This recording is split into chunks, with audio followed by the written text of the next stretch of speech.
Week three of the college football season is over. I'm going to give my thoughts on what I thought about some of the games.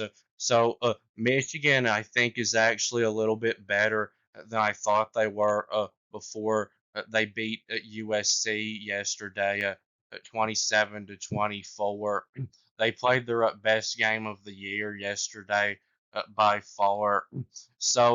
They switched up quarterbacks, going with the Alex Orgy, and Alex Orgy is as bad as you could possibly be as a passer. I don't think he would even be a starting quarterback on an FCS team, but he is, I think, the right choice for them because at least he can run around and that Davis Warren that they had starting before Orgy was a terrible thrower also, and he couldn't run around either.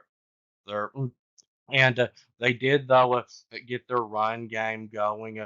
They rushed for 290 yards on USC's front seven. That I know in the LSU game looked to be a lot improved from where it was last season.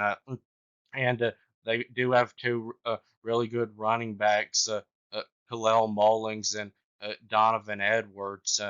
And Michigan, didn't even have their best pass catcher by far in the game, tight end Colston Loveland. That was an impressive win for them, in my opinion. Now, Michigan, I do still think is going to get blown out by Ohio State and probably lose to Oregon. And their defense, though, is still really good. Because I know USC has a very explosive and talented offense. Holding them to just 24 was impressive. And their defense, I do think is probably top 10 in the country. Their defensive line is one of the best in the country. They dominated USC's offensive line in the game. So Oklahoma actually did a little bit better yesterday against Tennessee than I thought they would. They lost the game 25-15. I actually thought they'd lose the game by two touchdowns. Jackson Arnold, it turns out, is a horrible quarterback. He had struggled really all season, but in that first half yesterday, he looked terrible, like one of the worst quarterbacks in the country. So then Brent Venables decided to make a quarterback change and go with Michael Hawkins. And it turns out that I think he's the right quarterback for them. I think they need to go with him at quarterback for the rest of the season. Now, is he an elite quarterback that's going to put up Heisman type numbers like the quarterbacks they've had in the past? No. But I think he is a solid quarterback. He had in the second half of that game 132 yards passing and completed 11 of 18 passes, and he had a touchdown pass, and he got them at two touchdown drives in the second half. And with Jackson Arnold in there, they only had 3 points. They actually won the second half of that game, getting 12 points, and Tennessee only got 6 points. And Oklahoma's defense is the best it's been in probably 15 years or more. They have, I think, one of the SEC's best defenses this season. But Tennessee has a very explosive and good offense, and they were able to hold them to just 23 points offensively in the game because they got a safety and really just 20 points because the Tennessee got the football only 20 something yards away from the end zone on that last field goal drive with Oklahoma went for it and wasn't able to convert. I think with Hawkins at quarterback, Oklahoma still can have a solid first season in the SEC. They just can't be a contender to win the conference this year because their offensive line is still terrible, and Farouk, who is one of their best wide receivers, who got hurt on one of the first plays of the season for Oklahoma. I saw is going to be out at least until the eighth game of this season, and then they lost one of their cornerbacks, Kendall Dolby, probably for the season, was that he had to be taken off the field in a go kart in that game. But good news is that their defense is actually deep. So I think Oklahoma though can beat Auburn this Saturday, who's been a terrible team, and Ole Miss continued their dominance, and they finished their non-conference schedule with a dominant win, 52-13, and now it comes time for them to dominate the SEC. And that'll start this Saturday when Kentucky comes to Oxford to get destroyed by Ole Miss. Trey Harris, I think, is the best wide receiver that Ole Miss has ever had. And Ole Miss, I know, hasn't been a great football program in the past, but they've had some really good wide receivers. AJ Brown, who now plays for the Philadelphia Eagles, and then a few years before him, Laquan Treadwell. Those were elite wide receivers, and Trey Harris already has over 600 receiving yards in 4 games this season, and he had a record of 225 receiving yards last Saturday.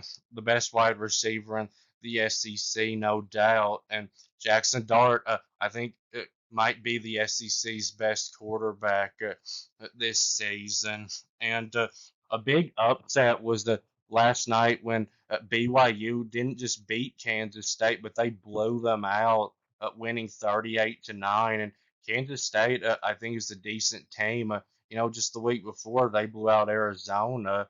So BYU, I guess, is one of those surprise teams this season because they are undefeated. And Utah got the win over Oklahoma State, 22-19, and they deserve a lot of credit because Cameron Rising didn't end up playing in that game, and I thought if he didn't play, they had no chance. But they're so well coached, and Micah Bernard, their starting running back, looks like he's now one of college football's best running backs. And it looks like Dorian Singer was the right receiver for them to get in the portal. And Mike Gundy, as good of a football coach as he is, I think made a dumb decision in the game. So Alan Bowman, Oklahoma State starting quarterback, badly struggled in the first half of the game, going at just 8 of 22, and they only had 3 points. So Gundy decided to bench him, and then that backup quarterback couldn't get them anywhere. But then Gundy kept putting him back out on the field when I think after that backup quarterback showed that he couldn't get them anywhere. He should have put Bowman back in immediately because Alan Bowman is a seventh-year quarterback, and even though he's not been perfect, he's overall been a good quarterback for Oklahoma State, and I think it showed at the end there that that was a mistake by Gundy because Alan Bowman almost led them to a comeback win, getting them 2 touchdown drives at the end. And so Oklahoma State has, though, been having struggles this year that were expected to be at strengths for them. Like their offensive line was supposed to be a big strength for them, but they struggled badly in that game. Utah's defensive line destroyed them. And then Ollie Gordon has been struggling this season. That continued last Saturday when he had only 42 yards rushing on 11 carries. So Oklahoma State, I think, is still a good team. But Utah, I think, is better. It looks to me like there's a good chance that Utah and BYU could be playing for the Big 12 championship game this season. And then looks to me like Missouri is overrated. They had to go into overtime to beat Vanderbilt, and I know you may be thinking, well, Vanderbilt beat Virginia Tech, so they're pretty good. But Virginia Tech was overrated too. They lost again last Saturday to Rutgers. Vanderbilt's not very good, and Missouri must not be that good either. Their offense was supposed to be really good, but it's not been great at all this year. So I don't think they're an SEC contender at all. And then Florida got what will be one of their only wins of the season this Saturday. A pretty big win, actually, over Mississippi State, who should be playing in the FCS this season. And then last Friday night, Illinois got an overtime win over Nebraska, which wasn't really surprising, but I would have picked Nebraska in the game. But I don't really think that they did it fairly because there was that play where it was called a Nebraska touchdown at the beginning, and then it later got called back as being an interception for Illinois. And at any other spot of the field except the end zone, that would have been correct. But when a player gets in the end zone with the football secured in their hands, the play is over. And that was the case with that Nebraska wide receiver. And then, if that had been called a touchdown, Nebraska would have won in regulation. But both of those teams, I do think, are quite a bit improved from where they were at last season. And then, kind of a surprise was Texas A&M struggling with Bowling Green, only winning 26-20. Now A&M didn't have their starting quarterback in the game, so that I think explains their offense struggles. But even giving up 20 defensively to Bowling Green was not very good. And then Kansas, it turns out, was an overrated team. A team that was supposed to be top 25 looks to be back to being horrible again. They now have already 3 losses. And then Ohio State overall did fine against Marshall, winning 49-14. I think they have one of the best offenses in the country. And then their defense did struggle up in the first half, giving up 2 touchdowns, but it ended up doing better, shutting out Marshall in the second half. And I think Ohio State does have the 2 best running backs in the country this year.